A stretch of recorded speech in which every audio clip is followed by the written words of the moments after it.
Okay. Hey, Gordon. So How's it good to going, be mate? back with you. It's so good to be back with you. And the beginning blurb, bit.ly/CryptoRich Odyssey, Twitter, CryptoRichYT, join my official Telegram announcements channel. I'll have links for Gordon in the description below, and he'll have links for me in his description below and everything. And we're going to talk, well, we're both based in the UK, so we're going to talk stuff about the UK politics and stuff that's going on, including Seymour Hersh's article, the 15-minute cities. Yeah. What's happening with you? Sorry, And whatever else comes the up. camera went out of focus. Right. So, By the way, just want to start. Are you going to be I'm going to be at the yes, anti-NATO peace rally next week. yes, because You're going to be there as well. yes, I'm going to be there. Fabulous. It's we don't know where it is yet, No, we'll be told on the day. but we'll be told on the day. Yeah. Yeah, and they've had to do it that way because of the as soon as they announce an event, then the event comes under attack by nameless, faceless entities that all of us, it's all cloak and dagger It's stuff. understandable, Gordon, when you think about the dangerous speakers like Craig Murray, George Galloway, XMP, Chris Williamson, XMP, MEPs Claire Daly and Mick Allen, also an MEP. I know. So dangerous, peace might break out. That's right. That's right. That's what they're calling for here. It's not a yes to war rally. It's a no to war rally.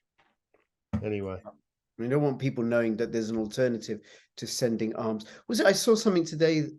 It was I didn't just read the headline, how Biden's announced that they're going to send more money to Ukraine for pensions and social security for the Ukrainian citizens, not the US citizens. No.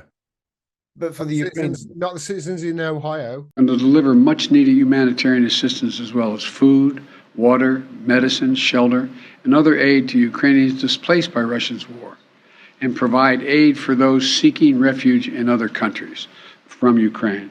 It's also going to help schools and hospitals open.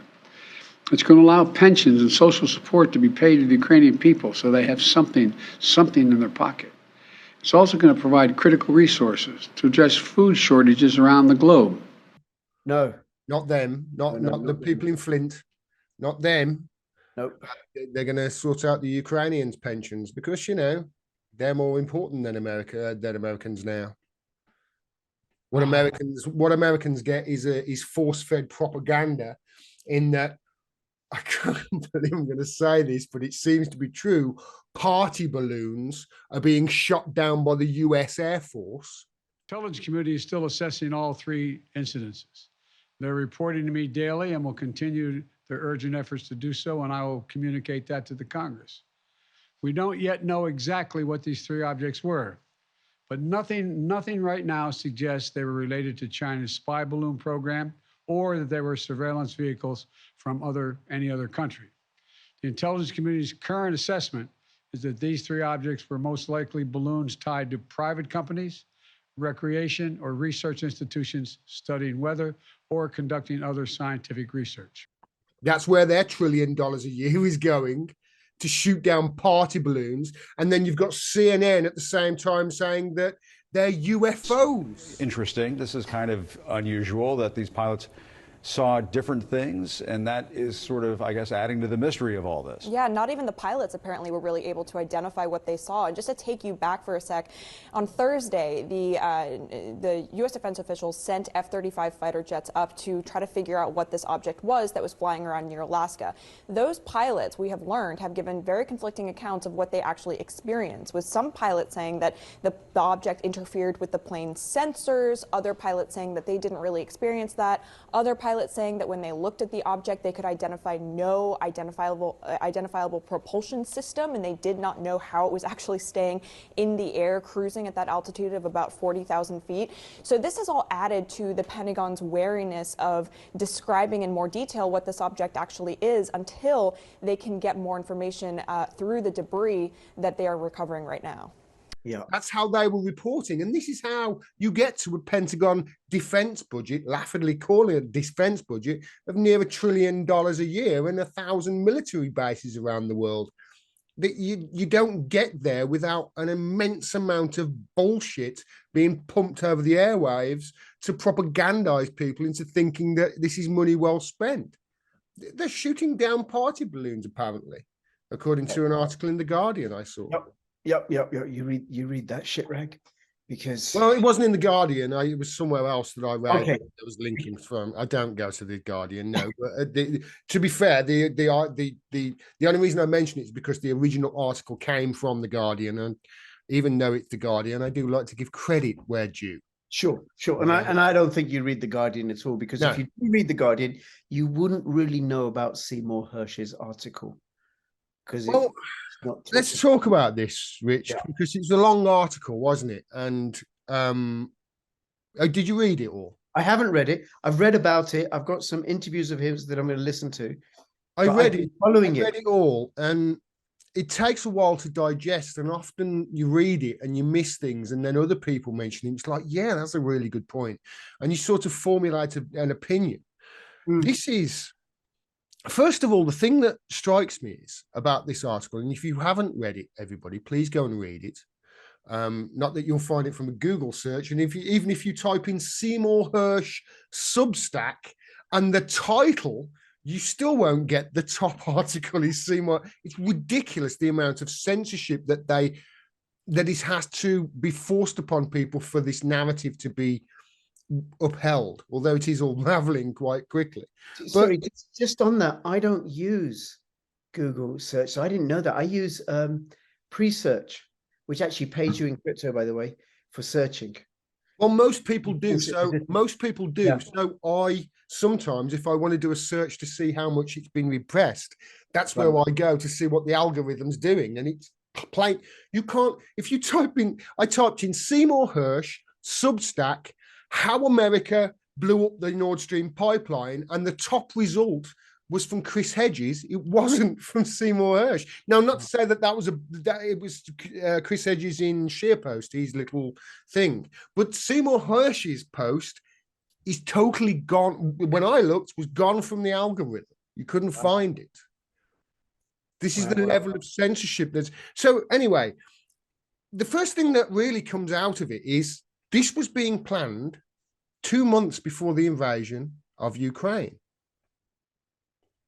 That's the first thing. That's the first thing that strikes me. This was December last 2021 that, according to Seymour Hersh, the blowing up of the Nord Stream pipeline was being planned before the invasion. Now that feeds into my reporting, where I've reported how in the leading, because for 100 days they said Russia was going to invade Ukraine. They said they were going to do it, and there's no signs of it. There was the military buildup because there was a Ukrainian buildup on the other side, and there was this sort of standoff.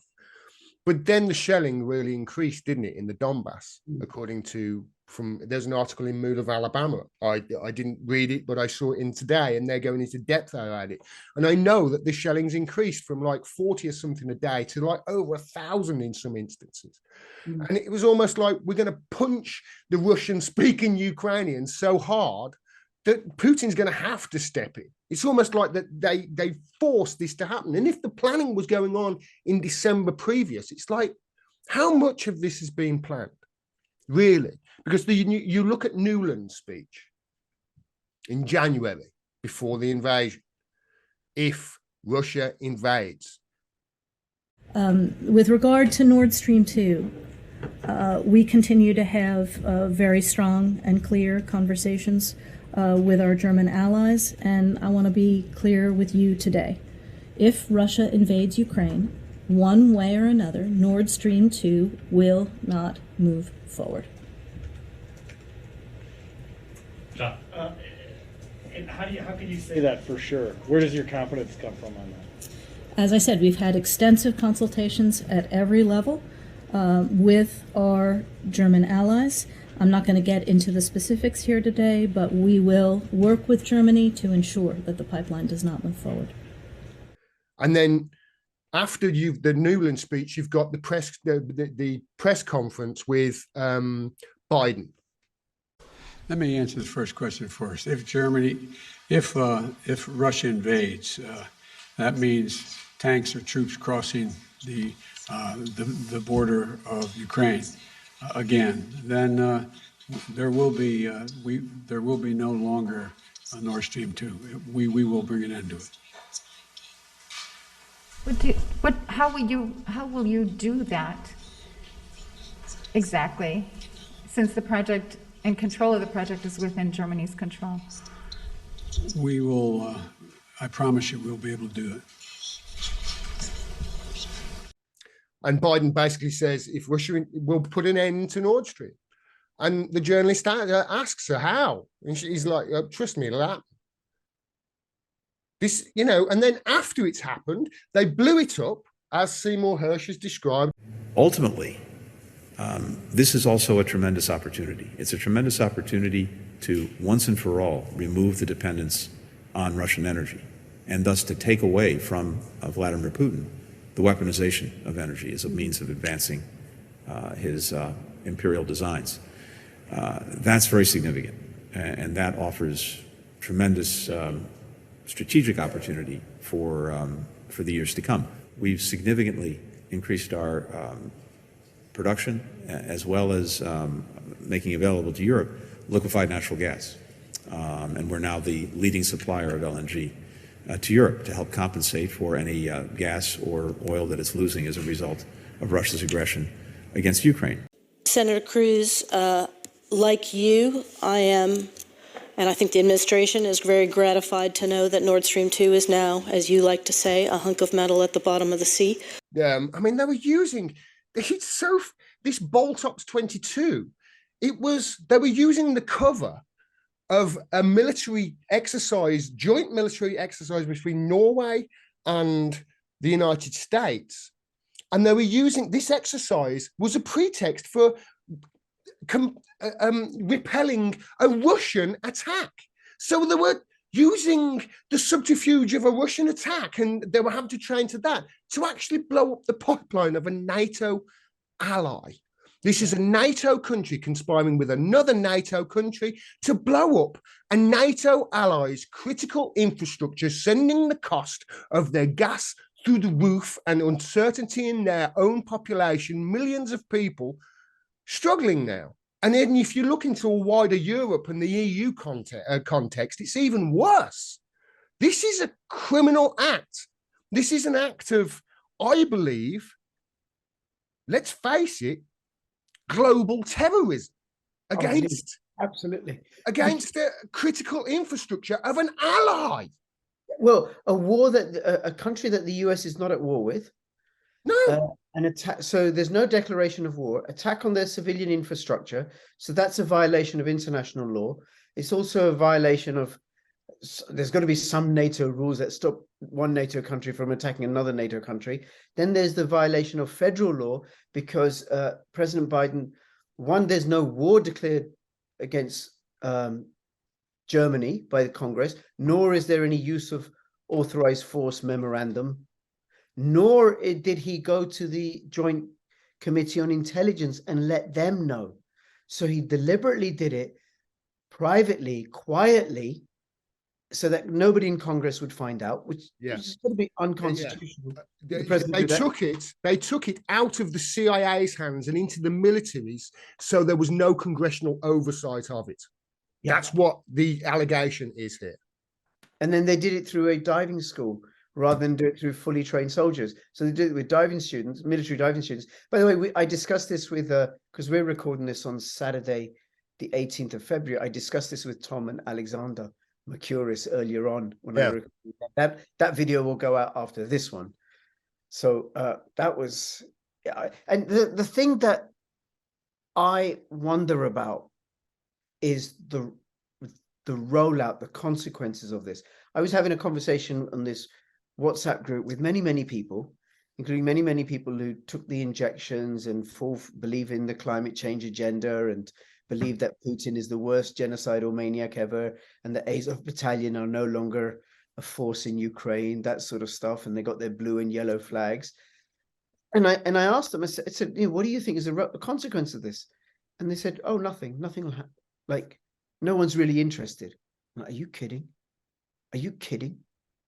A NATO ally gets attacked by another NATO ally, you think that's not going to piss people off? And remember at the time, Gordon, I'm going to say it's going to piss Germans off, and I've seen evidence of that.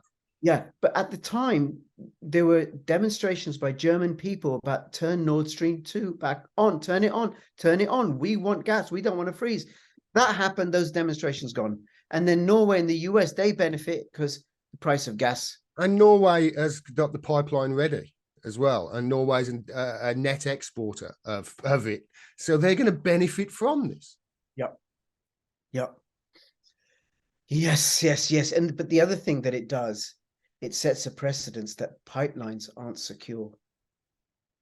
Yeah, this is, well, I mean, it's not just a pipeline isn't secure. It's being a NATO ally isn't secure, because as soon as as soon as the United States foreign policy interests go against your interests, you're bombed. Your infrastructure is bombed, and to hell with the gas prices, to damned with it. You're just,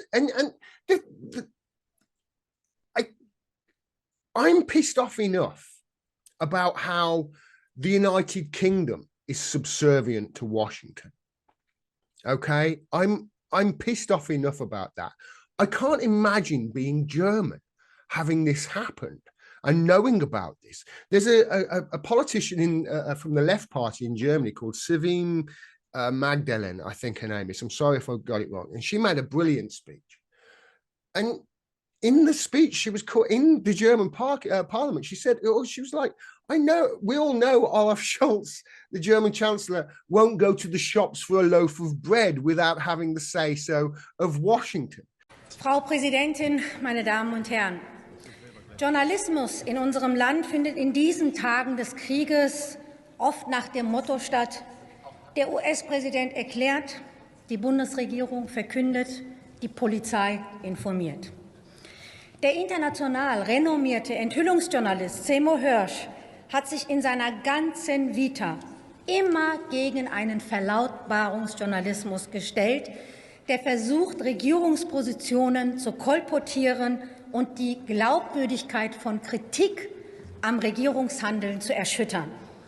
Heute geht es so weit, dass privat finanzierte sogenannte Faktenchecker auf die Zersetzung von Opposition zur Kriegspolitik hinarbeiten und erklären quasi amtlich, was richtig ist und was nicht richtig zu sein hat. Sy Hersh hat von den Enthüllungen bis heute, bis über das US-Massaker im Vietnamkrieg in My Lai, bis heute Journalismus eben nicht als staatlich gelenkte Wahrheitsproduktion verstanden. Umso augenfälliger ist es, dass seine Enthüllungen über die mutmaßlich von den USA und Norwegen begangenen Terrorakte jetzt in den öffentlich-rechtlichen und auch in den Leitmedien praktisch gar keine Rolle spielen. Und es scheint so, dass auch der Bundesregierung selbst die Kraft und der Wille zu einer wirklichen Aufklärung der Terrorakte fehlt. Und da kann man sich eben nicht bis in alle Ewigkeit hinter den Ermittlungen des Generalbundesanwalts verstecken. Und ich will gar nicht mutmaßen, warum es diesen mangelnden Aufklärungswillen der Bundesregierung zu geben scheint. Was sind die wirklichen Gründe? Man muss vielleicht nicht gleich annehmen, dass Bundeskanzler Scholz und Außenministerin Baerbock nicht mal alleine zum Bäcker gehen würden, ohne sich vorher die Erlaubnis der US-Administration dafür abgeholt zu haben. Aber für immer mehr Menschen in Deutschland wird es offenbar, für immer mehr Menschen, dass der Verzicht der Bundesregierung auf eine eigenständige und diplomatische Außenpolitik, die sich nicht in einem Hörigkeitsverhältnis zu den USA begreift, zu einem der immer größeren Probleme für die Sicherheit der Bevölkerung zu werden droht. Wenn Sie aber als Bundesregierung dem Eindruck entgegentreten wollen, dass Sie gar kein wirkliches Aufklärungsinteresse haben, was die Terroranschläge auf die Energieversorgung zu den wichtigen Gaspipelines angeht, dann fordere ich Sie auf als Bundesregierung, sich wenigstens nicht gegen die Etablierung einer internationalen Untersuchungskommission zu stellen, am besten unter der Schirmherrschaft der Vereinten Nationen, meine Damen und Herren. In den letzten Stunden ist ein Manifest in den letzten Stunden ist ein Manifest für Frieden, gegen Eskalation der Waffenlieferungen und für einen Waffenstillstand und Friedensverhandlungen erschienen mit 69 Intellektuellen und Künstlern, von Reinhard May bis Katharina Thalbach und dem Sohn Willy Brandts, Peter Brandt, als Erstunterzeichnern, das auch ich gezeichnet habe. In diesem Aufruf heißt es, ich zitiere, wir Bürgerinnen und Bürger Deutschlands können nicht direkt auf Amerika und Russland oder auf unsere europäischen Nachbarn einwirken. Doch wir können und müssen unsere Regierung und den Kanzler in die Pflicht nehmen und ihn an seinen Schwur erinnern, Schaden vom deutschen Volk wenden. Zitat Ende. Und dies erwarte ich auch von der Bundesregierung. Von der Bundesregierung, was die Aufklärung der Terroranschläge auf die Nordstream Pipelines angeht. Wer sich an seinen Amtseid erinnert, muss diese Sache jetzt mit Nachdruck verfolgen, ohne Ansehen, dass die Enthüllungen bisher darauf hinweisen, dass der eigene Verbündete, die USA, diesen Terrorangriff auf unser Land zu verantworten haben. Ja, es gibt ja eine klare Ansage von US-Präsident Joe Biden am 7. Februar letzten Jahres, wie er sagt bei der Pressekonferenz mit Bundeskanzler Scholz, ich zitiere, wenn Russland einmarschiert, wird es kein Nord Stream 2 mehr geben. Wir werden dem ein Ende setzen, Zitat Ende. Und die öffentliche Freude der Unterstaatssekretärin Victoria Nuland über diese Terroranschläge möchte ich Sie auch erinnern. EU-Kommissionspräsidentin Ursula von der Leyen hatte nach den Anschlägen erklärt, ich zitiere, jede vorsätzliche Störung der aktiven europäischen Energieinfrastruktur ist inakzeptabel und wird zu der schärfsten möglichen Antwort führen. Zitat Ende.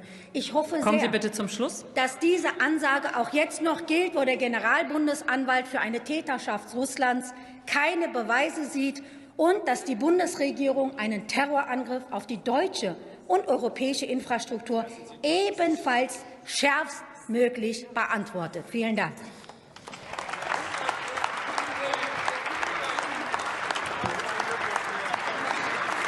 And that is the feeling here, the subservience of not just Germany, but the EU to this NATO power, which, let's face it, I mean, I had a conversation, I did a tweet today. Ian Dale was spewing some crap on Twitter about Ukraine. And I was like, history didn't start in February 2022. It didn't start with the invasion of Ukraine here. Stop trying to whitewash history before that, because this has been predicted for over a decade. And everybody who said that this was going to happen has been smeared, has been slandered, has been pushed to the sides. In the case of John Mearsheimer, it was, oh yeah, the anti-Semitism smear. What's going on here is that the West is leading Ukraine down the primrose path. And the end result is that Ukraine is going to get wrecked. And I believe that the policy that I'm advocating, which is neutralizing Ukraine and then building it up economically and getting it out of the competition between Russia on one side and NATO on the other side, is the best thing that could happen to the Ukrainians. What we're doing is encouraging the Ukrainians to play tough with the Russians. We're encouraging the Ukrainians to think that they will ultimately become part of the West, because we will ultimately defeat Putin and we will ultimately get our way. Time is on our side. And of course, the Ukrainians are playing along with this. And the Ukrainians are almost completely unwilling to compromise with the Russians and instead want to pursue a hardline policy. Well, as I said to you before, if they do that, the end result is that their country is going to be wrecked. And what we're doing is, in effect, encouraging that outcome. I think it would make much more sense for us to work to create a neutral Ukraine. It would be in our interest to bury this crisis as quickly as possible. It certainly would be in Russia's interest to do so. And most importantly, it would be in Ukraine's interest to put an end to the crisis. And he predicted this back in 2015. He said, the result of this is Ukraine is going to get wrecked. And here we are. Absolutely everything that he predicted all along has come true. And he was telling these people in Washington this all along. And the people in Washington who have got this wrong all along are still in power. They're not voted out. These are not people you can vote out. These are people behind the politicians. This is the real deep state here. Yeah. And if you don't see this, then you're willfully blind. And these people are ruining the planet. They really are. While at the same time blowing up party balloons and saying, "Oh, it's Chinese spying on us." Well, they're the worst in history for spying. Releasing 400,000 tons of methane gas while telling the Irish farmers and the Dutch farmers, you've got to stop farming because of cow farts. No food for you, right? Because cow farts. It's maddening. It's maddening that this is the situation we're in right now. But it's like, wow, we really are at the front row to the freak show and the end of humanity, seemingly, aren't we? Because this is crackers. It is crackers, and I got a slightly different take on it, right? I include your crackers in the maddening of it, right? There is a war against us. The war will fail. The Great Reset will fail, but there is a war against us. One of the consequences of destroying Nord Stream 2 is reducing dependency on hydrocarbons. Then you got the... I think Biden's administration is captured by the WEF because it's instituting WEF policies, because the WEF have to defeat Russia. They have to defeat Russia. Otherwise, Russia's defeating Ukraine, not just Ukraine, but also defeating NATO. They're draining NATO. For the WEF to ultimately win, right? Don't they have to not just defeat Russia, but defeat China and defeat the whole of the global South as well? Well, it may be that they're just going to focus on Europe, that Europe is going to be their fiefdom. Because the rest of the world, Russia and China and the global South are like, no, I'm sorry, we're off. We're doing our own thing. And so there's going to be a barrier.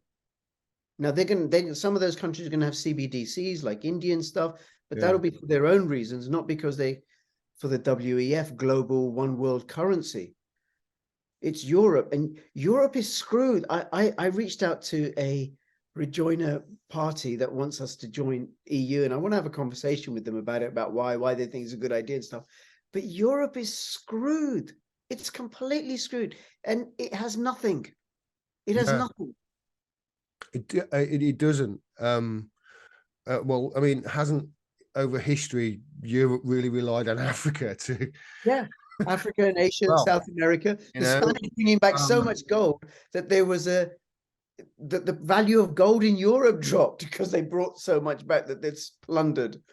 I mean, the same could be said about us as well, Rich. I mean, the same could be said. Britain has hydrocarbons. It has coal. Yeah. Right. So that's a first order wealth creation resource.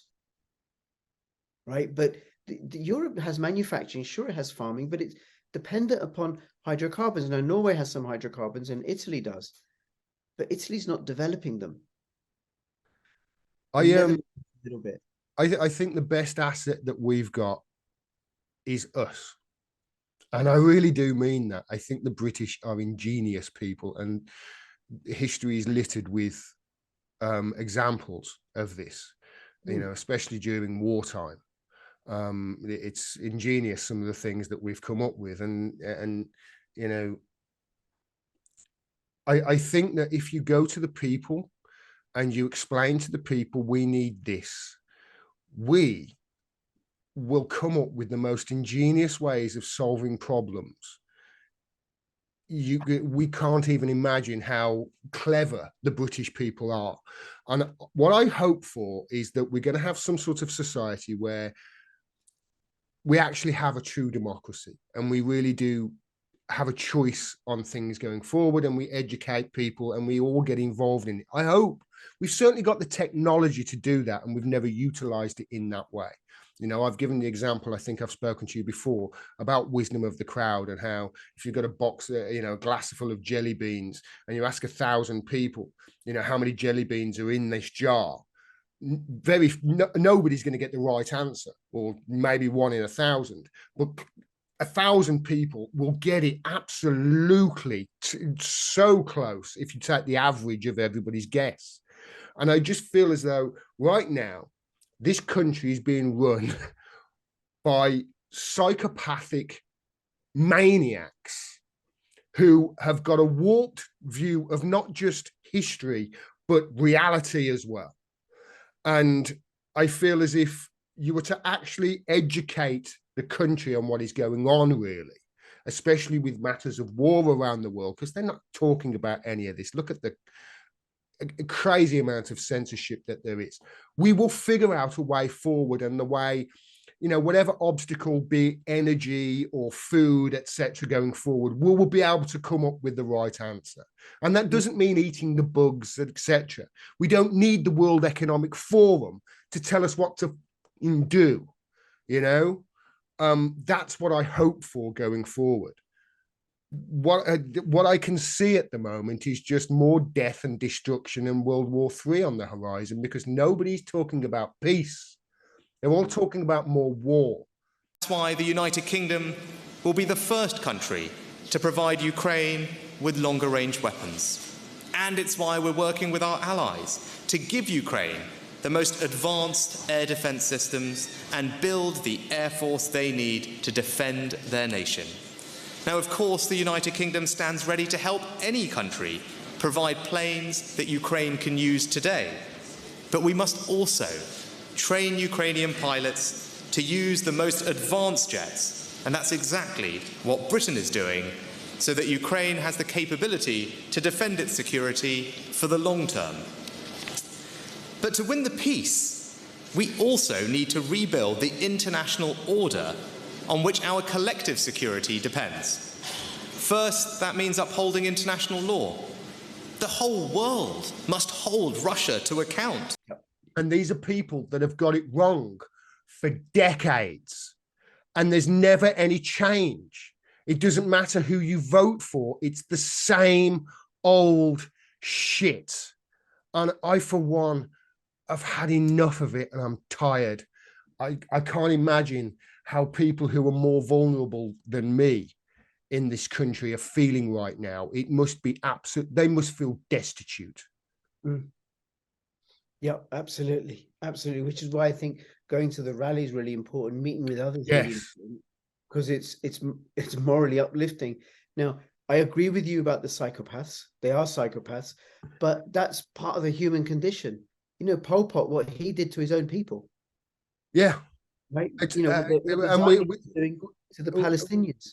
The problem I think is capitalism, because capitalism is a fundamentally something that rewards the worst type of people in society. If you're the person who has the least morals and are willing to cut the most corners, you are a person who's going to have the most capital and therefore going to get ahead. That's the way it is. I'm not suggesting that we overthrow it. I'm suggesting we actually have some rules to it, or just a way forward that's just, because at the moment, all we're doing is whatever America wants. Let's face it. That's what we're doing, really. That's who the United Kingdom really are taking their orders from, and so are the rest of the world. Look at what they're doing. They're bombing the infrastructure, the critical infrastructure of a NATO ally. Yeah, billions and years spent on it. Yep. And this is not. I saw an article by James Ball. Well, it wasn't an article; it was a tweet, and he was trying to say that Sy Hersh is a conspiracy theorist. I'm like, yeah, James Ball. When was your last fucking scoop, buddy? Hey, when was your last fucking exclusive? When was the last time that you uncovered government corruption or the My Lai massacre? You absolute freak of humanity. Yeah, the secret bombing of Cambodia. Jesus Christ, man. It's like you've got absolutely no reflection whatsoever. You don't know what you look like to people in the world when you're casting shade at Pulitzer Prize winners for being conspiracy theorists, you numpty. It's so funny. But anyway, it's like clockwork, isn't it? As soon as he comes out and does it, the attacks come. And it's how he's a conspiracy theorist. It's never any substance. No. It's so pathetic. And these people who the Guardian allow to write in their rag. It's just Guardian. But Gordon, this is the same game that was played with those that didn't have that toxic injection. Yeah. They're actually. Yeah, well, I mean. Rich, I went on my friend's show over in America, AM Wake Up, Steve Poikinen and Craig with Craig Pastor Jardulia, and I said to them, "You guys were right, man. You were right, and you were too, Rich. You were right." And I saw an article in the BBC a few months ago, and the article was like how to talk to conspiracy theorists over Christmas. And it was like, that's easy. You put your arm around them and you say, "Thank you. I'm sorry for not listening. I'm sorry, you were right." That's the way you speak to them, because you were. And this is the tragedy from it, Rich, right? I wasn't an anti-vaxxer. I wasn't anti-vax at all. But now I have my doubts. That doesn't make me an anti-vaxxer. What it means is now I've seen how the government conspires with pharmaceuticals, and to hell with the evidence. I've seen it, and I've seen it happen on a global scale. And I've seen the people who lied about these things now ignore evidence that in way further to the opposite direction than COVID and the evidence that, do you know what I mean? Mm-hmm. That backed COVID up at the time. The increased death rates, nobody wants to talk about it. You got an MP in Parliament, he wants to, boom, he's expelled from the Conservatives. This stinks. And if you actually look, hold on a minute, if they really, all these cases of people, you know, dying suddenly, if this is to do with the jab, and it, you know, all I see at the moment from the BBC, etc., is that, oh yeah, it's not that. What we don't know what it is. Everything else but that. What that thing that you know, basically got forced everybody to get. Do you remember? Oh yeah, it's not that. It can't be that, can it? Because you'll be culpable, won't you? I was always very cautious in what I said about it. I didn't know, but I knew something was up, because every country on the planet lost their shit, even countries that didn't like each other. They were all on the same page. Yeah. So something had obviously broken. I didn't know what. I was very cautious about it though, but other people forcing you to get these injections, trying to say mandate and trying to say, what, are going to force you down. We're going to commit apartheid, medical apartheid. We're going to be all for it. Are you crazy? You people were calling Trump fascist not long ago, and you're calling for this. Gordon, if you use that as a rule of thumb, the way people were tricked, pressured, cajoled, the one-sided coverage, it's the same deal with the Ukraine coverage of the Ukraine war, right? Yes. It's the same deal with climate change. It's the same deal with eating bloody insects. That I can see the conversation growing and growing and growing and growing and growing as that becomes more and more acceptable. In order to, we have to poison ourselves with insects, which are poisonous for human beings, in order to save the climate. It's the same deal with the 15-minute cities. And who's running the show in the background are these global elitists who had no qualms. You know, was it the Belgians killed 15 million people in the Congo? The Belgian elite. How long ago was that? During the days of European Empire. Okay. You know, the British with the Mau Mau, the British in India, right? They had the persecution of native peoples. They had no qualms about killing people. They have no qualms about killing us. None. So they will poison us with insects. They will poison us with these toxic injections and tell us it's good for us. They will poison our air by derailing trains and then setting the stuff on fire Like, my God, right? Destroying, I don't know, thousands of acres of farmland, including a lot of it farmed by the Amish, right? Organic, self-sustaining, independent, resilient people who are off the grid. We need to get rid of them because we want everybody in cities, living in zones, in open air digital prisons, eating bugs, owning nothing. Do you really think it's going to get to that point? No, I think it's going to fail. I can see it. I don't. This is it. I can't see it getting to that. I can't see it getting, because that's affecting people on a personal level.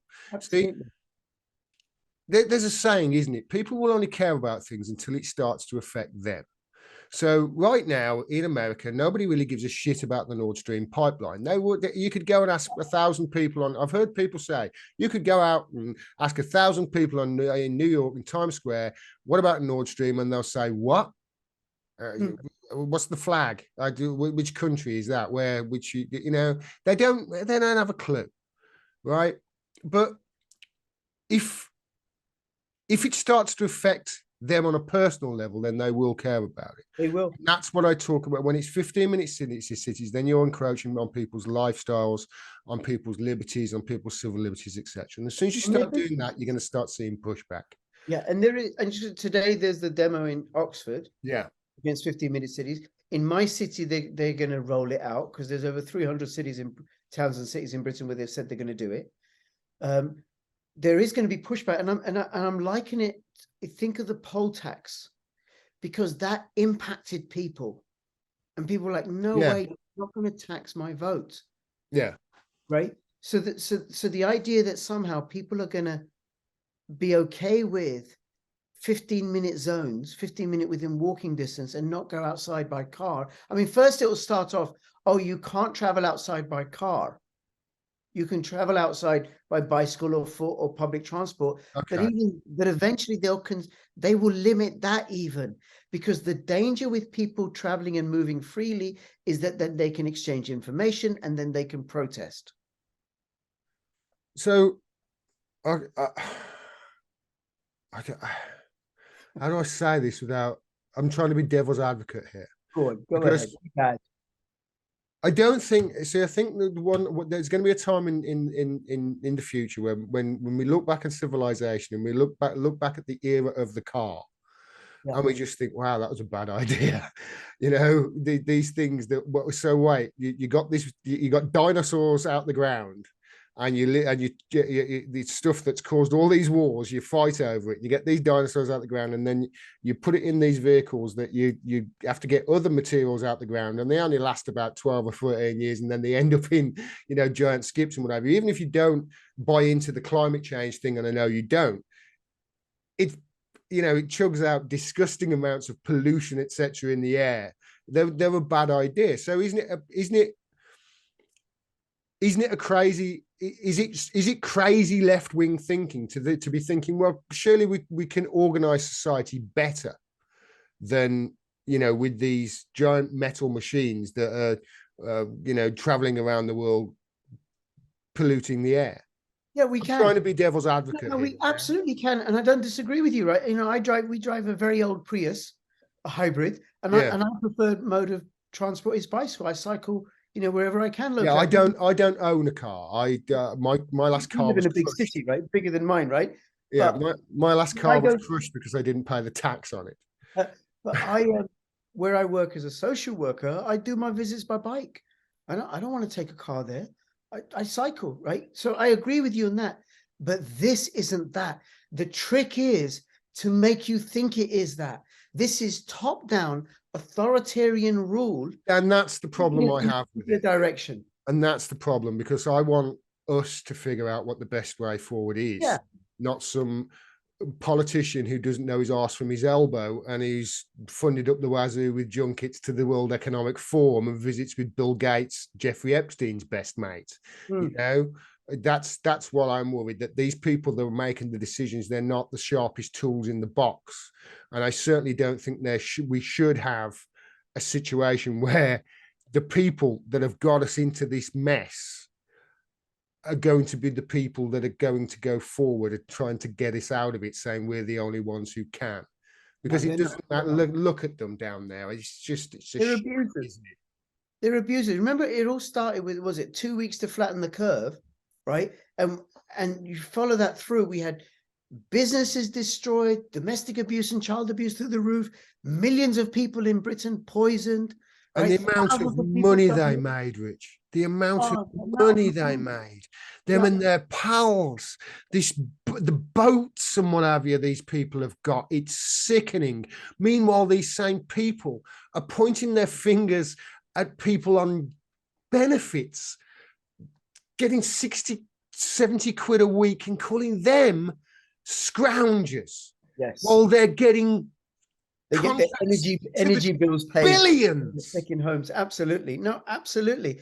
But that's the thing to watch out for. So an abuser is going to say, listen, this is for your own good. It really, really is. It's the pretense that this is in order to combat pollution and to stop climate change.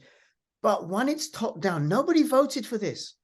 You got a Labour, Liberal and Green alliance in Oxford implementing this. Well, they didn't run on that manifesto when they ran for office.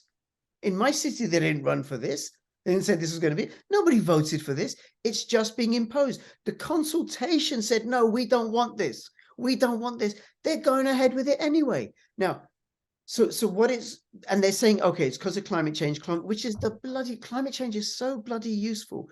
We can have you, with climate change, I can have you living within a 15-minute area of your city, right? And eating bloody bugs and living in a small pod rather than a house, right? Because of climate change. I can use climate change to justify all sorts of abuse of you and the diminution of your rights and freedoms because climate change. If you really want to help climate change, stop bombing and arming Ukraine, causing war, and definitely stop bombing pipelines full of methane that are causing ecological disasters. Do you think Greta Thunberg has been tweeting about Sy Hersh at all in the last few days? No, absolutely. We stop spending all this money to build armaments, to fly across the world, to destroy farmland and kill people. And also stop derailing trains and setting vinyl chloride on fire. I heard reports. I don't know whether this is true, Rich. I'm trying to find out, but I heard reports when this first happened that they did it on purpose, that they set it on fire on purpose. And when I looked into it, I thought, have they confused vinyl chloride here with polyvinyl chloride? Thinking, oh, it's polyvinyl chloride, it's nothing, it'll just be black smoke. Not realizing that vinyl chloride means there's acid rain in the air. Yeah, they knew vinyl chloride is lethal. They knew it's a chemical weapon. It was the EPA, the Environmental Protection Agency. They will have known, the train company will have known what's there. They will have considered this. So you don't think it's just a mistake? You think they've done it on purpose, knowing? Mind you, there's no reporting, is there? There's like hardly any reporting on the. I had to go to TikTok for most of my news on this. No wonder they're trying to ban TikTok in the US. Have you heard this? Yeah, I have. But I don't think it's a mistake. Because if I look at it with all the other stuff that's happening, I wouldn't be surprised, Rich. I wouldn't be surprised. The destruction of food processing plants, the destruction of egg processing plants, and millions of chickens being killed. Meanwhile, they're building factories to feed us mealworm and shit and crickets and stuff. The EU have said it's okay for human beings to consume insects, and they have it as an additive in some of the processed foods in the Europe now, right? That's going to come to the UK. So they wanted to poison us with this untested injection. They knew it was dangerous. If I knew, I was able to find out pretty soon, do some research about how the lipid nanoparticle was constructed, what the spike protein does, the progeny of it. I knew it was poisonous. They knew. They wanted to hide the data from public view for I mean, years as yeah, well, even didn't before they? the data came out, I was listening to all these conspiracy prophet doctors and scientists and stuff. And I'm like, okay, what about that? What about that? And no, safe and effective, safe and effective. There's no depth to any sort of analysis. No, doesn't Any sort seemingly, no. it doesn't hold up to scrutiny, like the climate change thing. So I've been digging into it a little bit more, right? So the whole climate change agenda is built on models, right? But you can change the models by changing the inputs. You change the inputs. Yeah, if you get the raw data, wrong, it doesn't matter. I saw a congressional hearing the other day. There was Yoel Roth, who used to be the guy who was chief censor at Twitter, basically, and he said he was giving his reasoning for what they did, which is essentially unconstitutional, and they're allowing the FBI basically to run Twitter and their censorship branch of Twitter. And he started off by a point saying, well, ever since Russia hacked the election in 2016, it's like, they never did. You're starting off from a point of, that's not true.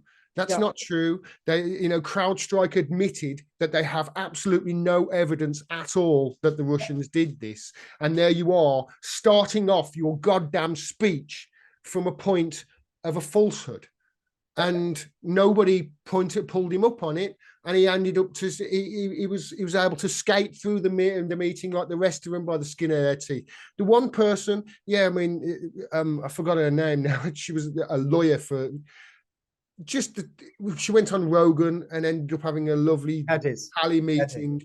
And, she had an uncomfortable line of questioning from the one senator, which was good to see. But that was it. That's the only punishment she's going to get, is a couple of uncomfortable minutes in front of a senator, and that's it. And this is somebody who was getting, I think I heard, $17 million from Twitter in 2020 at the time. 17 million, and our own punishment for unconstitutionally going against just allowing the FBI to be, it's awful. And she gets 17 million and a few uncomfortable questions, and that's it. And she'll probably end up being a lawyer for the DNC next. I think she was for the DCCC in the past as well. So, I mean, these people are a box of rats. They're crawling all over each other, aren't they?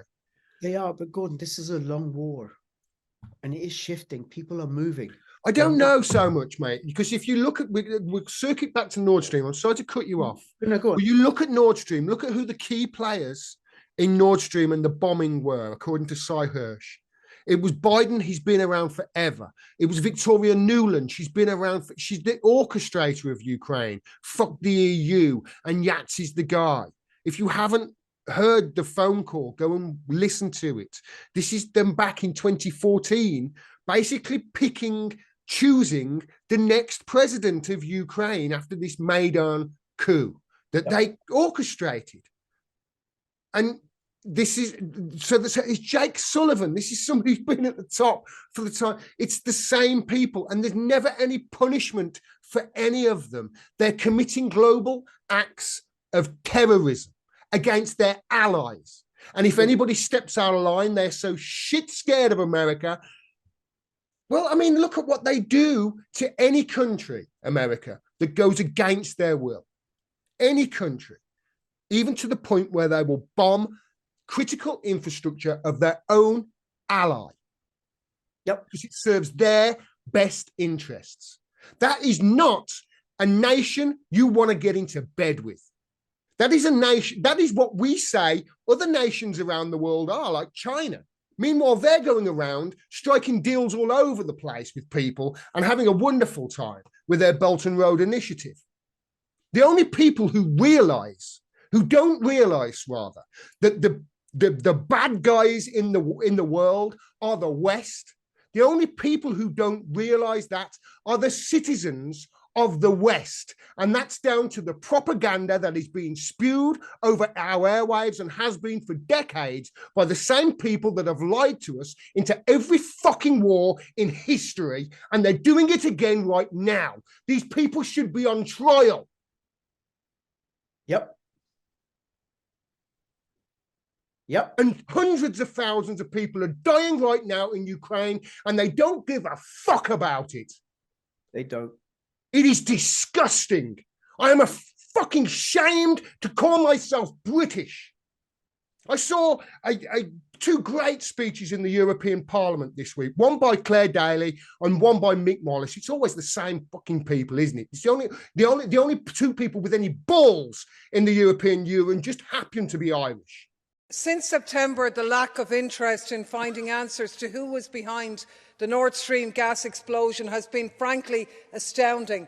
This was an act of sabotage, an act of unrivalled vandalism, economically and environmentally, and not a word, no discussion, no questions. Then along comes Sy Hersh, the world's most acclaimed, distinguished living investigative journalist.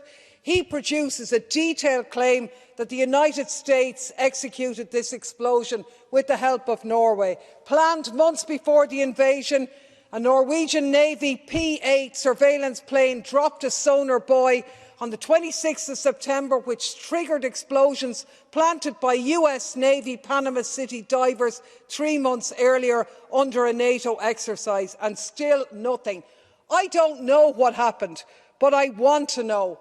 This is a man who doesn't make claims lightly, a man with contacts, and I find it frankly jaw-dropping that the EU is not asking questions as to who is responsible for sabotaging the livelihoods of our citizens. I am ashamed to be a European.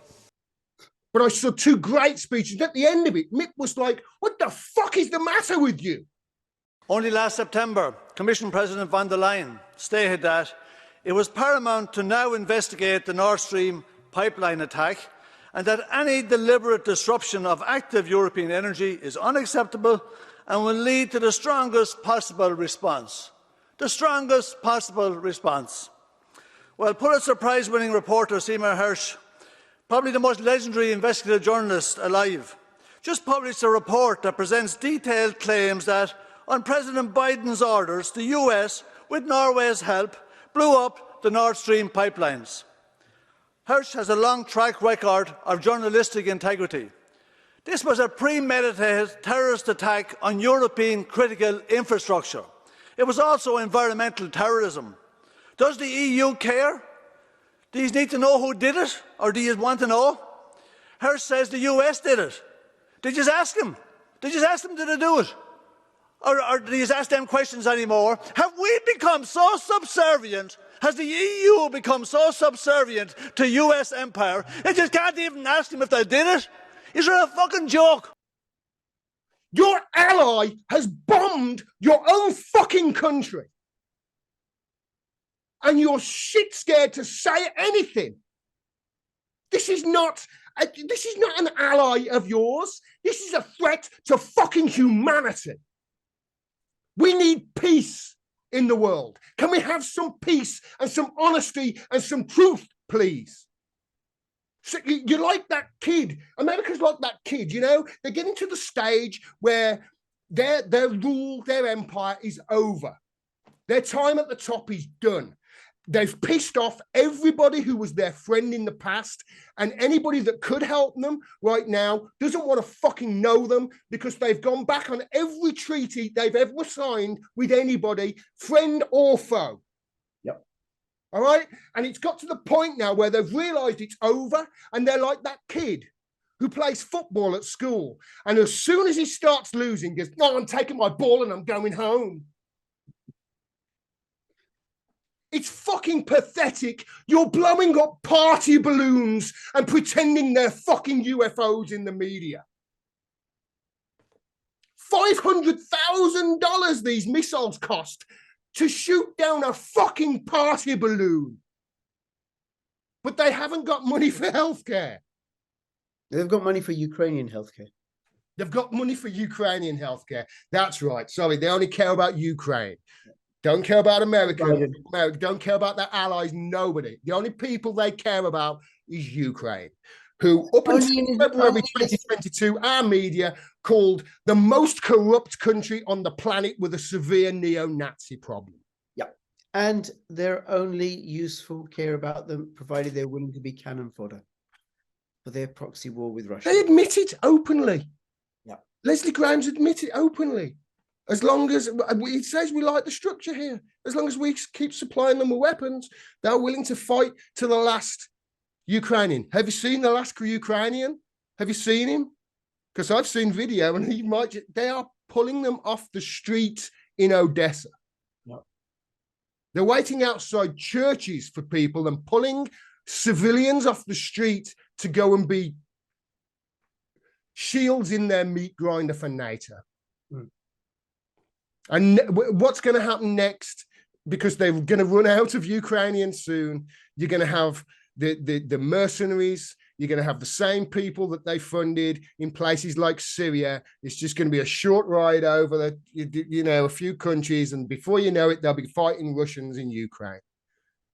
And it's the same MO over and over again. They did it in Syria. They did it in Iraq. They did it in Libya. They did it in Afghanistan with the Mujahideen. They do it everywhere. Of course, they would do it with Nazis in Ukraine. And our media, who has lied to you about every war in the past, is now telling, of course, they're telling you the truth right now, right? Yep. But it's like this is the thing. This is the thing that drives people like me crazy, Rich. Okay, and it's like this balloon stuff, right? They're going to use it as a reason to increase military spending, and they're going to get it. Maybe.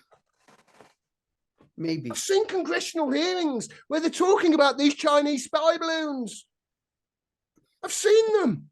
Maybe. I'm a little bit hopeful about the new cohort of MAGA GOP. Oh, the ones who are saying, listen, we're not gonna okay any spending, just like that. I'm fed up of putting my hopes on things. I'm fed up of every report and everything end up being a dud or nobody caring about anything. Look at what they blew up a pipeline and it's not even in the media. You know, von der Leyen said that this was horrific and they're going to look into it, and whoever, they're going to hold them responsible and what have you. And now here she is this week, along with Rishi Sunak, calling for more military funding for Ukraine. Yeah. Who votes for her, Rich? Nobody. I mean, we can't vote her out. Tell me a European that votes for Ursula von der Leyen. So why has she got all this power, and why is she the person spearheading the direction of the European Union and the world? You are talking to someone who voted Brexit. Good on you. Yeah. I think you were right. But no, just on that, because I haven't followed this too closely other than the headlines, but they're now talking about, the UK doing some sort of Theresa May deal and the Northern Ireland Protocol, and then we're back in the clutches of the European Union and getting us back into the EU, so the EU can suck UK dry like it sucked Southern Europe. Jump out of the frying pan into the fucking raging volcano. What? God, back into the raging volcano. Oh, it's not. There's nothing raging about that volcano. It's got no bloody money. It's broke. The EU is so broke. 8 years, 0% or negative interest rates. That's how healthy the European Union is. That's how healthy. That's how broke. 8 years of zero and negative interest rate because they didn't have the money to pay any interest on any deposits. Tell me, how's the EU's manufacturing industry doing, and how do you think that's going to be doing over the next few years? Well, they're going to use candles. Huh?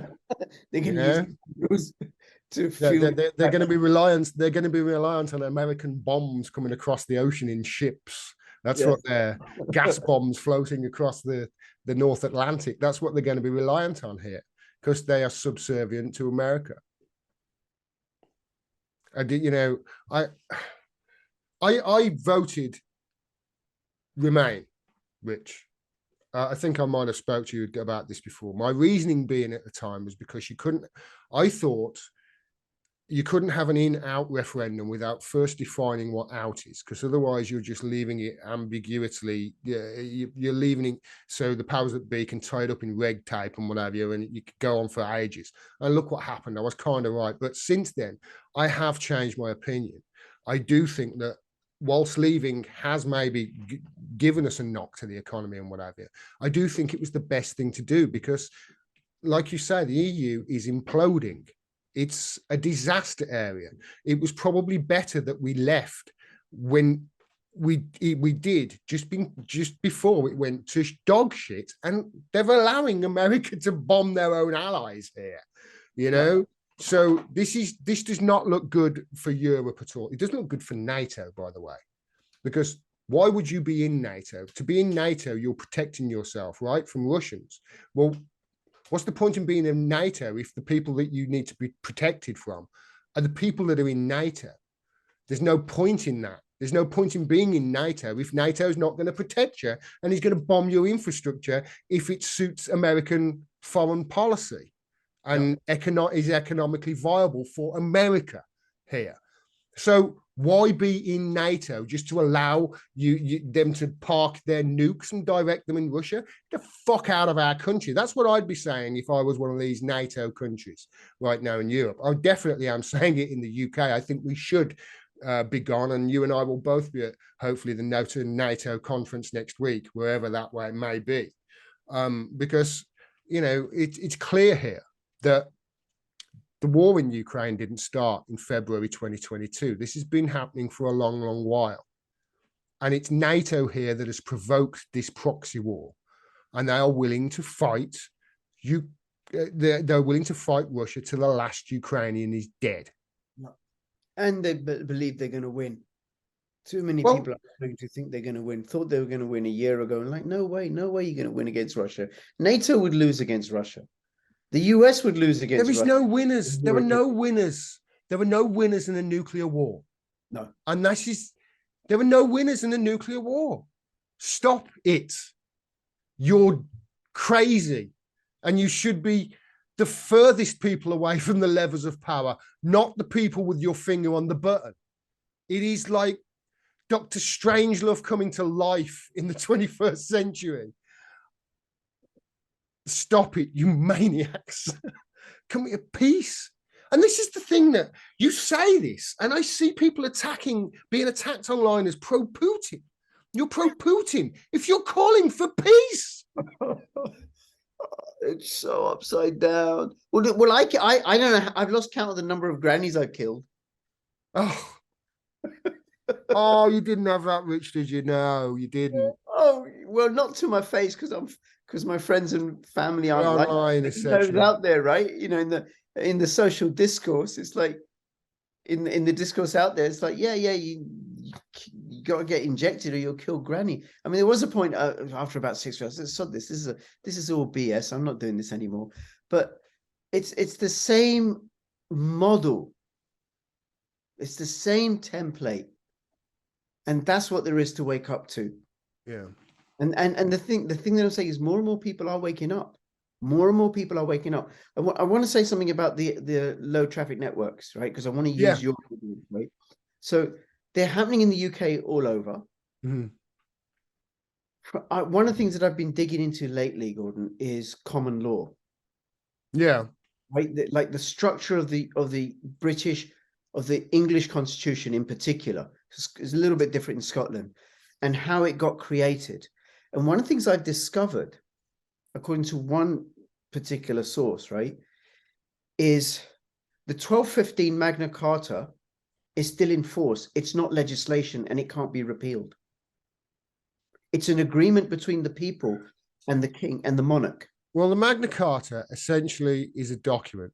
Correct me if I'm wrong here. It essentially is a document that says whether you are a prince or a pauper bee, you are equal in the eyes of the law.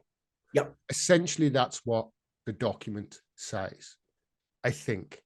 And that was the birth. That document was basically the birth of what has now become a Bill of Rights. I think that is the 1680. I don't know all of it, right? I'm just beginning to look into it. And if anybody does know more, give us links and yeah, please do. Because I think there is this is highly contested. This is, isn't it? There's people arguing about this stuff always. But here's the structure of it.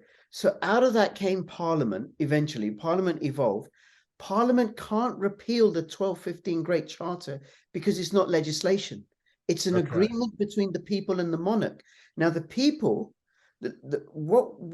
how we were governed before that was common law, which was case law decisions. Now, here's what I've discovered, and I think it's, I'll put the website link in the description below. I can't remember it right now. Juries have the right and the power in law, not just to find the guilty innocent, but the power to annul legislation. And they have to provide no justification for it. Juries do. So the idea being that Parliament's not sovereign. The people are sovereign. Because you cannot have a situation where Parliament can pass any law it likes to determine how it's going to govern people, because that's the pathway to tyranny. So you have a structure where, for example, you're up for a criminal charge. And let's say you are guilty. The jury can still decide to find to find you innocent, but they can also decide and determine that the legislation that was used against you should be annulled. And Parliament can't override that. So the power, according to this source that I've looked at, and I'm just beginning the exploring, resides with the people.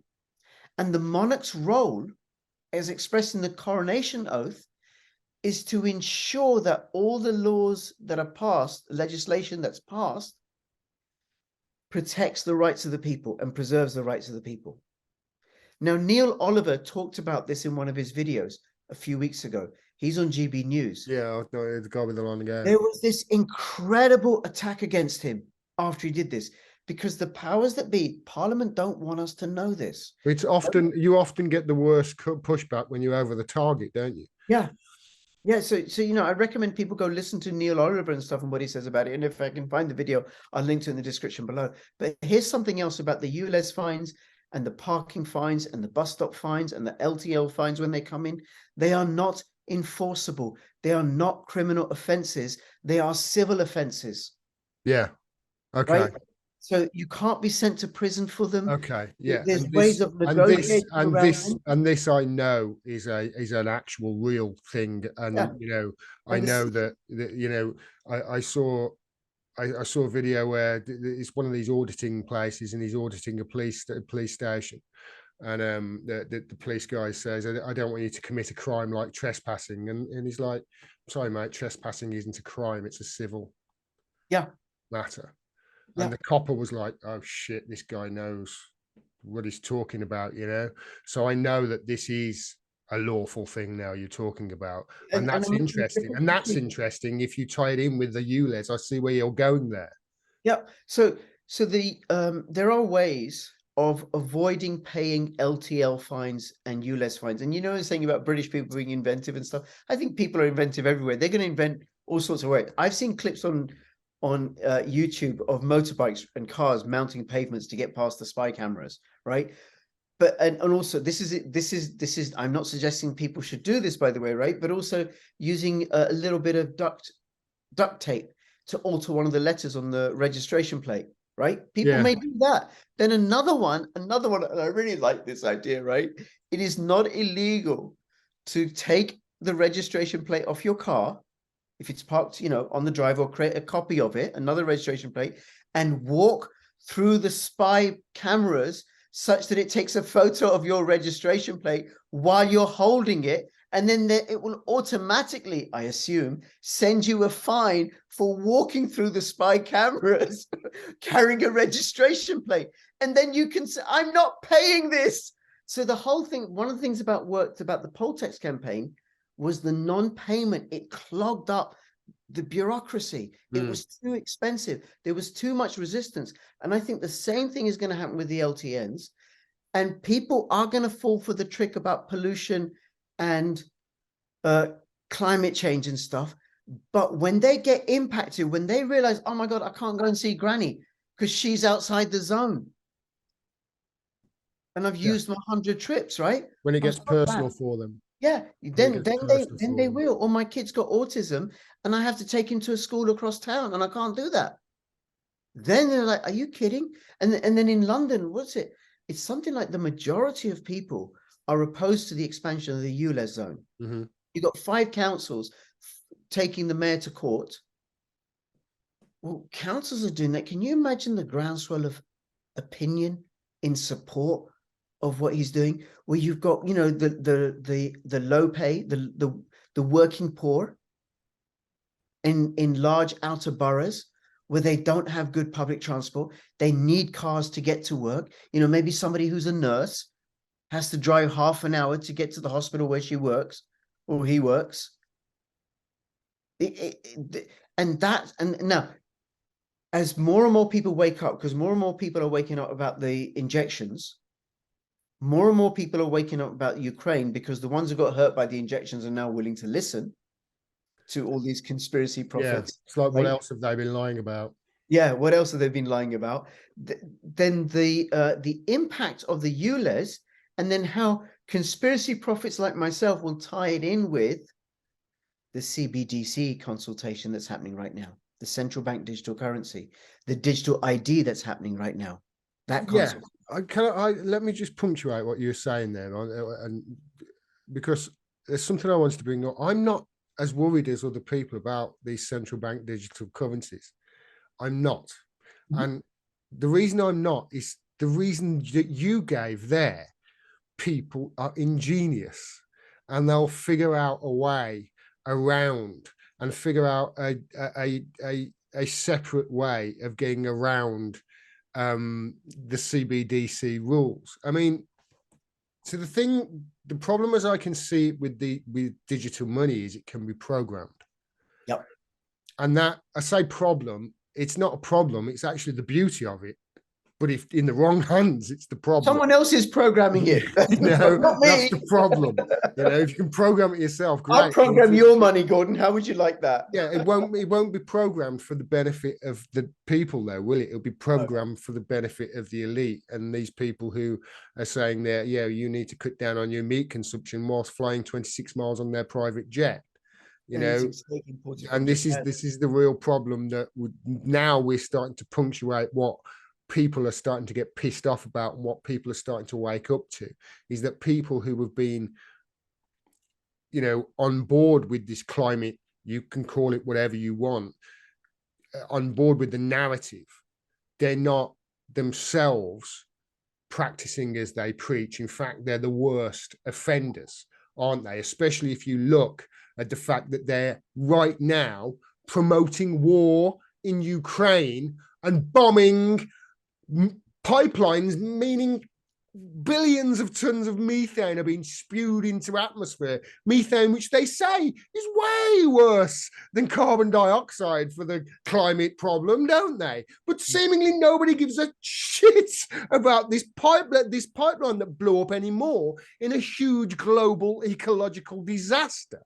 It's maddening that. So the thing is, if the media told the truth, this would stop overnight. Yeah, the hypocrisy is a tell.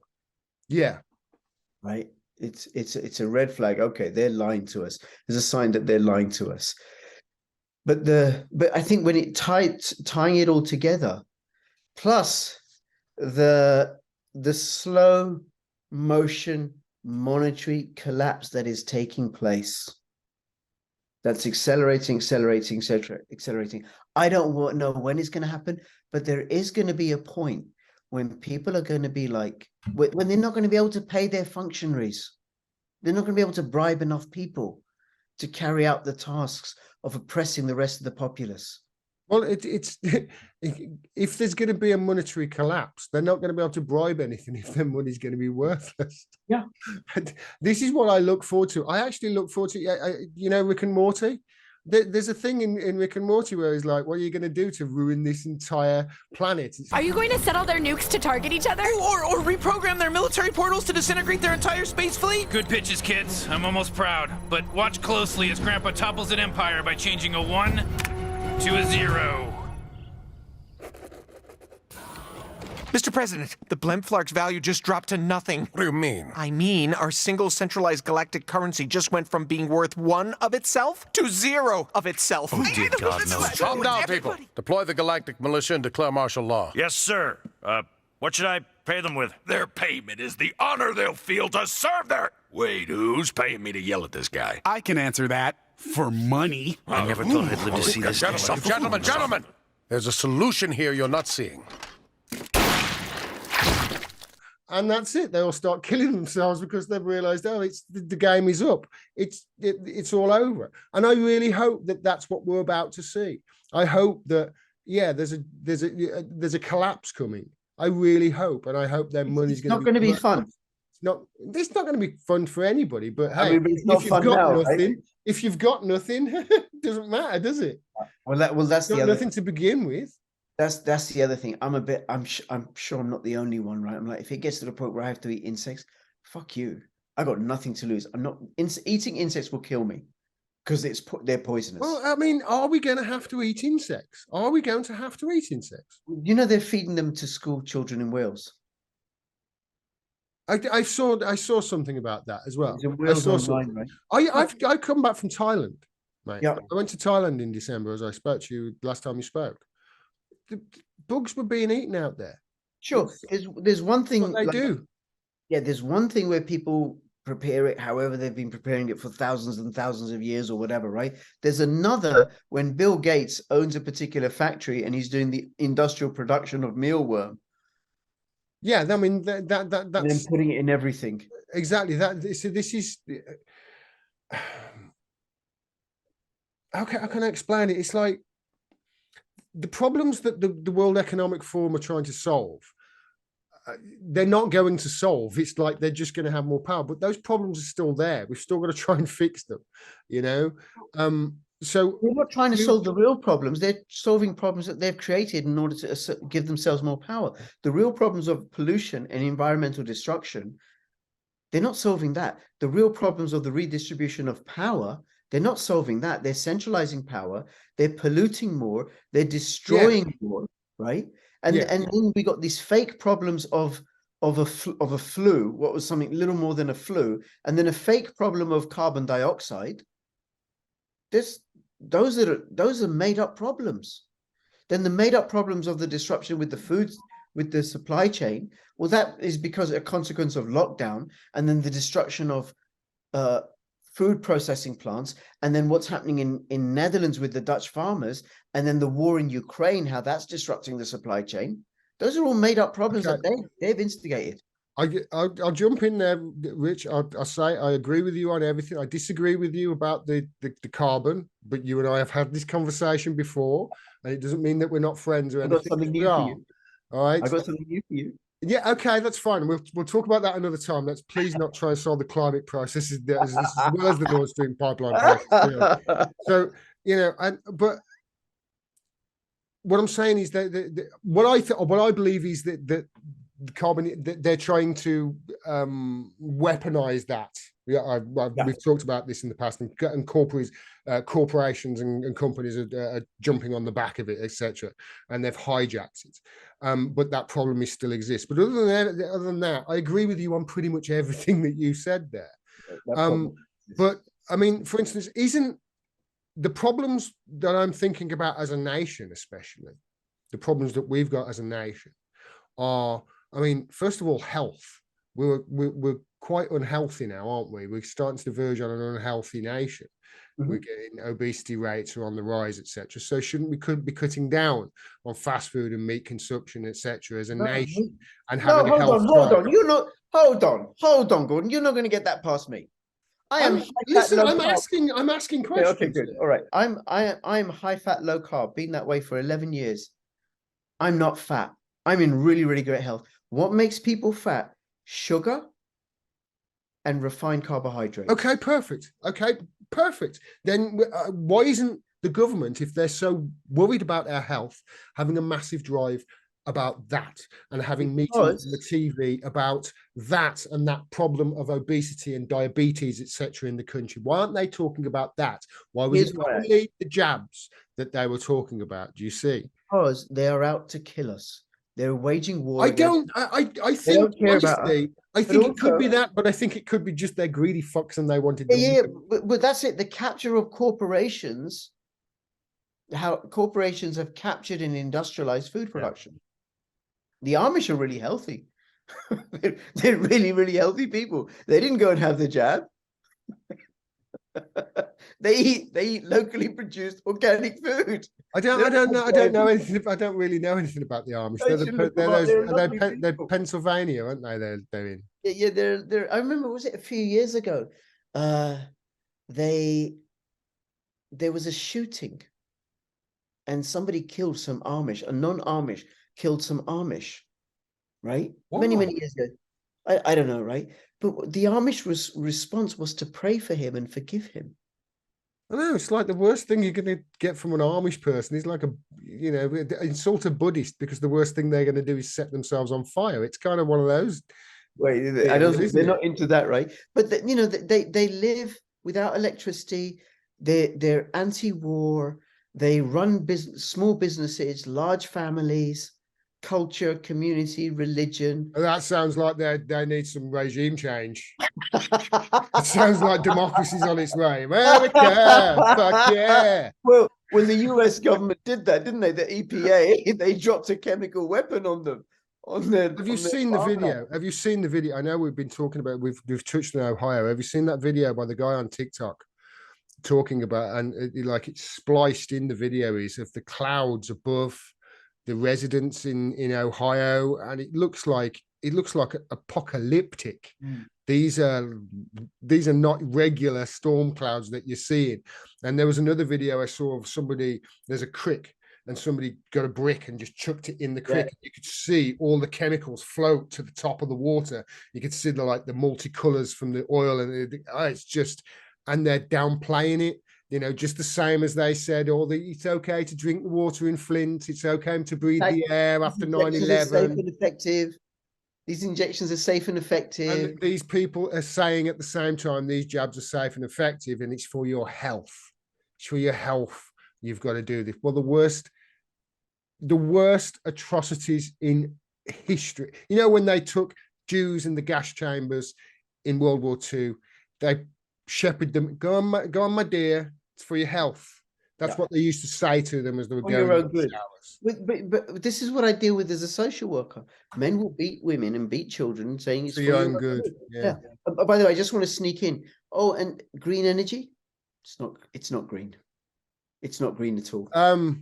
Now here you've piqued my interest before, and some of the things that you've told me before about green energy. It's called greenwashing, isn't it? That's carbon credits, etc.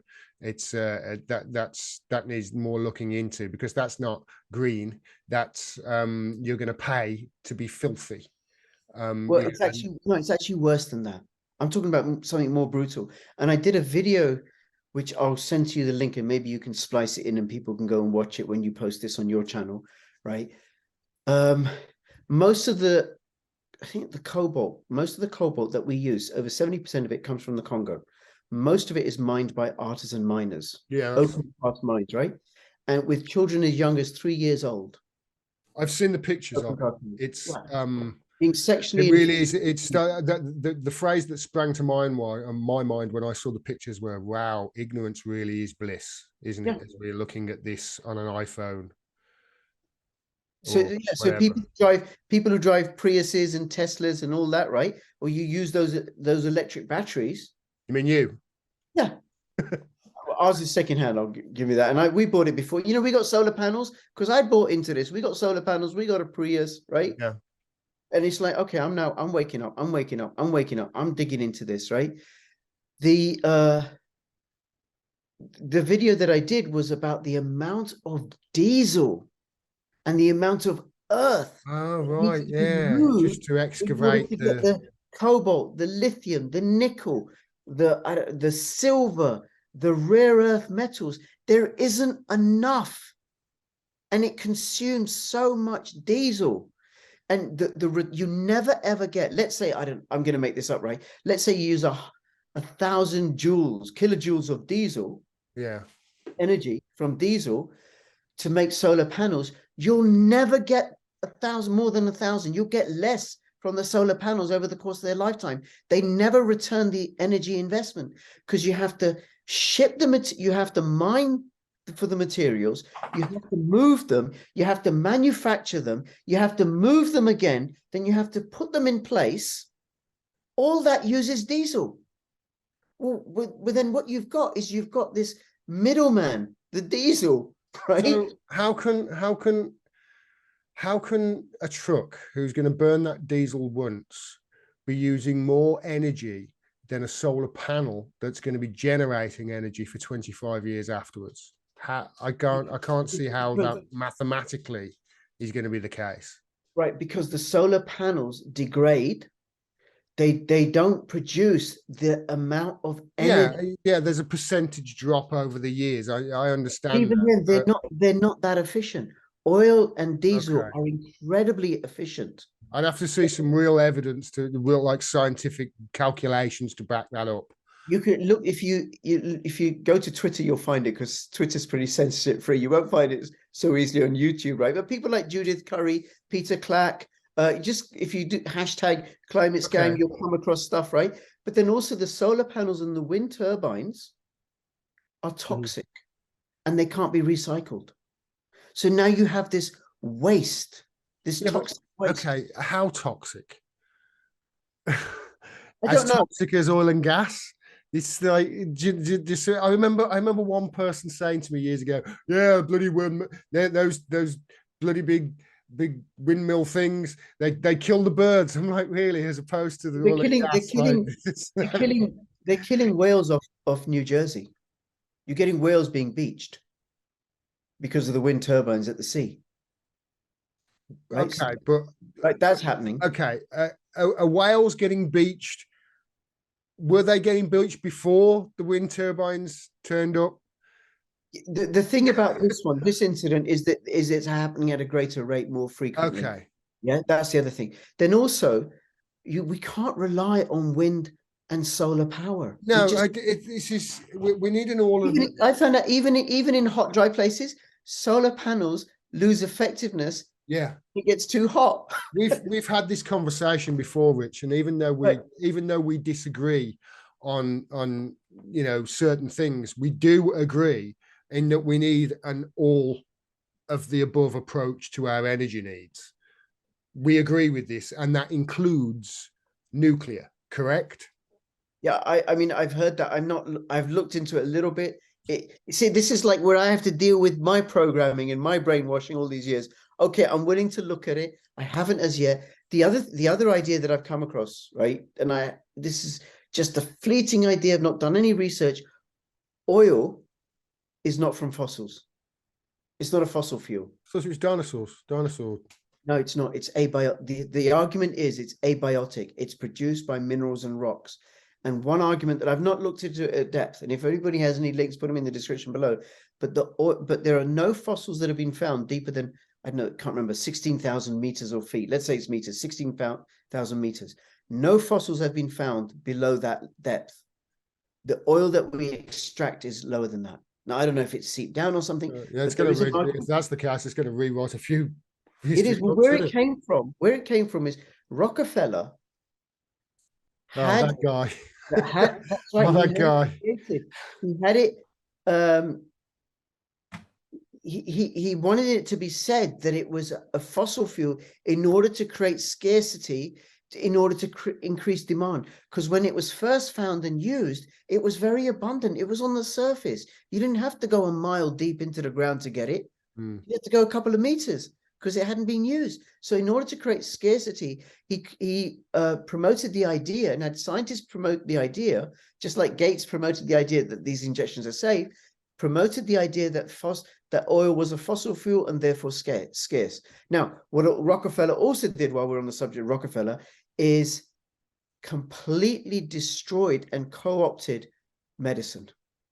The pharmaceutical medicine that we have now arose out of his scheming in order to provide another revenue stream for his petrochemical products.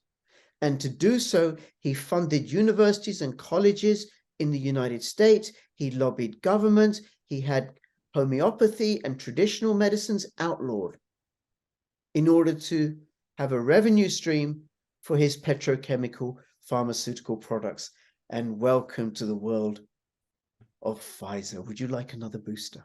Well, trust Pfizer. It's not like they've never lied to us in the past, is it? This company that's been fined more than any company in history, I think. But my point is, right, throughout, well, let me expand on it a little bit. Throughout certain human history, and certainly recent Western history, human beings have adopted beliefs, practices, customs, traditions, policies, processes that have turned out to be harmful, like formula milk, right? And I would say like school. It's just part of the fabric of society. It's how we educate our kids. It's just normal, right? And if Gates had his way, it would have been the same deal with these injections. And it's the same thing I'm saying it's happening with climate change. It's happened with the pharmaceutical medical industry. And I'm wondering, I'm going to look into this about oil being abiotic and also the whole energy thing. We've been lied to so often, so much. Yeah. We've been lied to about the structure of English law. Well, you mentioned Bill Gates there, Rich, and I mean, why are we listening to this guy on global health? Jeffrey Epstein's friend. This is, I mean, by the way, the list of names is about to be released, isn't it? The 200 names. They've been informed that these people that visited Epstein's island. There's 200 names that are about to be released, isn't there? Yeah, I mean, I've seen various lists of it that are already released. Yeah, well, this is the thing. And I haven't done any videos about who is allegedly on these lists yet, because I don't know where these lists are coming from. And I don't know whether some guy in his basement is just making this list up. But there is court reports that I've seen of redacted names of these 200 people, of their responses to them being made public that they visited this island. So I know it's about to happen, and there are allegedly some, I mean, this is everybody there. The lists that I've seen, it's just everybody who's anybody. It's like, what it looks like is, you know, the whole Bill Hicks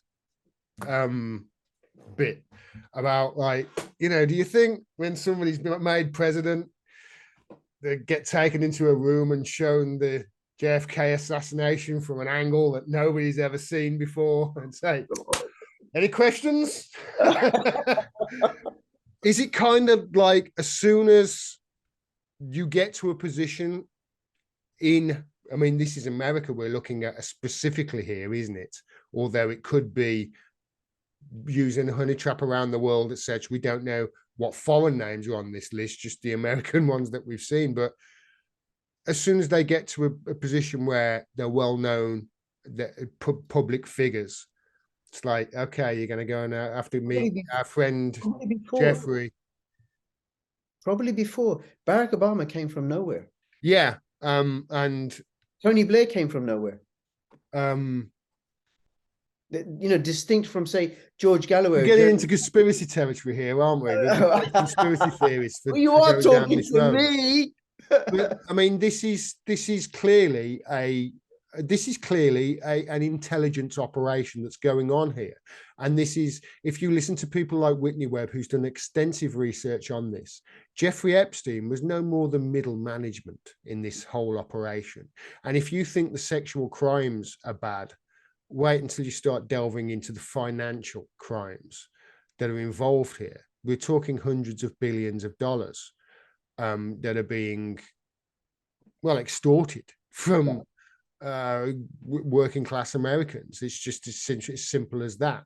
And they're playing on a game with different rules on a different field to ordinary people. And it's like the rules don't apply to them, almost, if you know the powers that be have got the goods on them. They can get away with anything because they know that, hey, we've got the goods on them, so they'll do anything they're told. And if you listen to Jeffrey Epstein's friend Bill Gates, you know, what do you think about Jeffrey Epstein's? It's like, well, you got to be careful. It just goes to show you got to be careful. It was reported that you continue to meet with him over several years, and that, in other words, a number of meetings. What did you do when you found out about his background? Well, you know, I've said I regretted having those dinners, and there's absolutely nothing new on that. Is there a lesson for you, for anyone else looking at this? Well, he's dead, so you know, in general, you always have to be careful. I saw a little clip of Melinda Gates being interviewed. I was about to go on that as well. That's right. And she said he gave me the creeps. And she met him, and this is a friendship. You know, it was also widely reported that Bill had a friendship or business or some kind of contact with Jeffrey Epstein, and that you were not, that was very upsetting to you. Did that play a role in the divorce at all in this process? Yeah, as I said, it's not one thing, it was many things. But I did not like that he'd had meetings with Jeffrey Epstein, no. Mm-hmm. Mm-hmm. And you made that clear to him?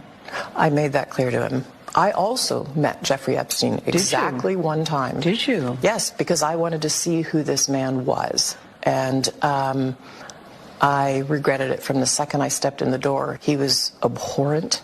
He was evil personified. I had nightmares about it afterwards. So, you know, my heart breaks for these young women because that's how I felt. And here I'm an older woman. My God, I feel terrible for those young women. It's awful. You felt that the moment you walked in? I didn't realize was awful. That. Yeah. And you shared that with Bill, and he still continued to spend time with him? Any of the questions remaining about what Bill's relationship there was, those are for Bill to answer. Okay. But I made it very clear how I felt about him. Mm-hmm. That Bill got her, she said her husband had a friendship with him, didn't she? Yeah. But what I was interested in, and this as a social worker, and I'll say why, was her response to him, to Epstein. She said, like, she was just repulsed by him. She said it gave him, she met him and he gave her nightmares. Yeah. Now, here's what that is. And this is one of the, I suppose, insights I have as a child protection social worker about child abuse. Okay. You know about mirror neurons. So look, I'm doing this, right? So I got patterns in my brain that are making this movement. Yeah. For this movement. Your brain that determines this movement, were you to do it, is also making the same patterns just because you're seeing me do it. Okay. However, you're getting feedback from your chin and fingers that your finger's not on your chin. Okay. So the brain is a social organ. And the brain mimics another brain. Now, here's what happens with a woman. A woman encounters a guy and the guy is straight. The brain picks it up. Oh, it's a straight guy. Okay. The woman encounters a guy who's gay. Okay, you know, nothing untoward happens. They're just chatting, right? And the woman's brain picks it up. It's okay. The mother, she encounters a guy who's a pedophile. The alarm in her brain picks that up. And the alarm bells go off. You want to spot a pedophile? Ask a woman. Well, no, a mother. You have the mother be with the pedophile, and the mother will feel uneasy. Now, the problem is mothers aren't necessarily trained to work that out. But I had a very good friend, and I ended up shopping him to Children's Services because of what his wife told me that he'd done to his daughter. I'd always felt a little bit uneasy with him. But my sister-in-law, who's a mother, she was like, I never ever trusted him. There was something so off about him, and now I know. Well, so that Melinda, as a mother, meets this guy, has what I imagine would have been a friendly social interaction, and these alarm bells. Oh my God! Oh my God! Oh my God! And this is after his sentence for raping children. We just pick up vibes. And Bill Gates is his friend. And this person, and by the way, Epstein was really deep in eugenics, you know. Yeah. Yep. That's some really deep, nasty, dark stuff you're getting into here, especially with the kind of people that Epstein and his associates are. You know, this is deeply concerning, isn't it? That our nation is being led down, because we're going along with seemingly whatever Bill Gates thinks. The BBC, the great on their front pages if it's gospel. And the great resist is growing. And I'm going to have to get going soon. Yeah, because Bill Gates, did you see when he came to the UK last? Yes. Footage. They're outside. They're screaming pedophile murderer at him, aren't they? Yeah. Maybe his trips to the UK will start getting fewer and further in between in the future. I saw something on Telegram, right? That apparently, this is just rumor, Elon Musk has material that would put Bill Gates in prison. I've seen lists of Epstein, who's been to Epstein Island, that includes the Prince Andrew, plus the Prince's older brother, which wouldn't surprise me given who he was very good friends with, Jimmy Savile. Anyway, the great resist is growing. And we're also going to see more, by the way. We're going to see more about the Twitter files as well, and the censorship from the government and how they were using Russia all along to try and stoke this fuel and lay the path for this destruction in Ukraine as well. I think we're going to see more with regards to this. If you listen to Sy Hersh's interviews he's done since the articles come out, he alludes that there is more about to come out about the extent to which this is happening, because this is unconstitutional and it is unlawful. And these people right now who are doing this are pointing the fingers at Putin, saying Putin has done war crimes and should be held accountable. Well, if you're trying to hold a foreign leader for war crimes in a war crimes tribunal, then what you're calling for here is the overturning of another leader. You're calling for a coup, and you're calling for him to be deposed. That's what because that's the only way you're going to promise somebody for war crimes, if that's the case. And right now, the rest of the world, like I say, they know who the criminals are in this world. The rest of the world know it. The majority of this planet knows who the criminals and who the bad guys are. And unfortunately, it's not Russia. It's not. The only people who don't realize it yet are the people in Western countries like the UK and like the US. And the reason, as I said, for that is our mass media and their propaganda and their lies. That's the reason. And thank heavens for independent media like bit.ly/CryptoRichOdyssey, like your channels. And we'll have all the links in the description below. Gordon, we're going to see each other, fingers crossed, next week. Can't wait, mate. Look forward to it. It's going to be good. I shall be with my son, and I know a few others are going to be there as well, right? Look forward to it. So everybody, comments, questions, all of that, share this, follow him, follow me, and fill your pockets with freedom. Free Julian Assange. Yes, free Julian Assange. All the best. Bye-bye. Take care.